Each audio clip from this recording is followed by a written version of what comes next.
purification. And Sachi Devi's house, it was just flooded with great joy, as if joy personified had made its appearance there.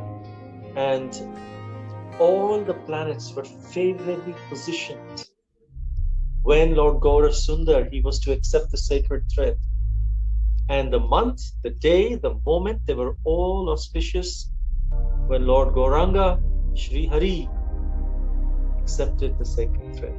The planets, as if they came and positioned themselves in the perfect order, because they wanted to salute the Supreme Lord when, he is going for such an auspicious ceremony. So the planets wanted to be in the perfect alignment so that they can offer their salute and their respects to the Supreme Personality of Godhead while he accepts this Brahmin thread upon him. So this sacred thread adorning this beautiful form of the Lord, it was an enchanting sight. Ananta Shesh, he must have assumed a thread to circle the body of his beloved Lord. There's even a pastime of Shri Radha Madhava of Shri Mayapur Dham, where Madhava had the Brahmin thread engraved in him. Actually, this pastime is a very special pastime, very, very beautiful pastime, which was revealed to us by His Grace Jananivas Prabhu when Shri Radha Madhava were being carved in Jaipur. At that time, Srila Prabhupada, some pictures were being sent to Srila Prabhupada, and those days there was no phones, so it used to take time for them to reach Prabhupada, and Srila Prabhupada said, no, the deities need to be more finely polished. Some more polish needs to be done. Some more polish needs to be done. So then the carvers, they were polishing the deities. They were polishing, especially Madhava, to bring out that shiny luster in, the black shiny luster in him. Madhava was being polished more and more and more and more.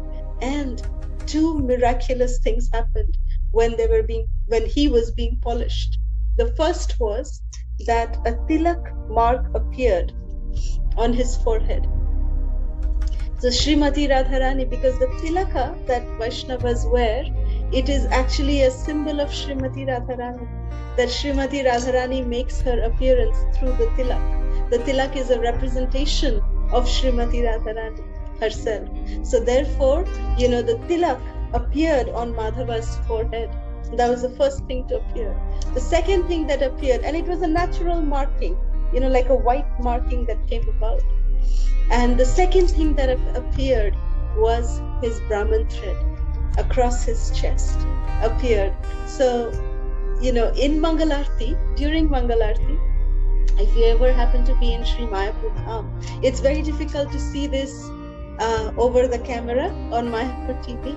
But if you happen to be in Sri Mayapur Dham, and especially during Mangalarti Darshan, if Madhava is during the summertime when he does not wear a shirt, you can very visibly see a white Brahmin thread mark. From here to here, you can see it. And those of us who had the fortune of going on the altar and seeing Madhava, we can very easily see, very distinctly see that the mark of the Brahmin thread is there.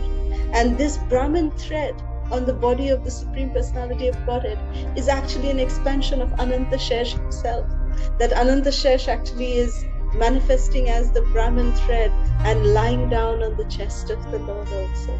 So this is a very beautiful, very, very beautiful analogy that Srila Vrindavan Das Thakur has said, but he has explained this as a very, very confidential and an esoteric subject matter of Nimai accepting this Brahmin thread and Ananta Shesh manifesting on his chest as the Brahmin thread.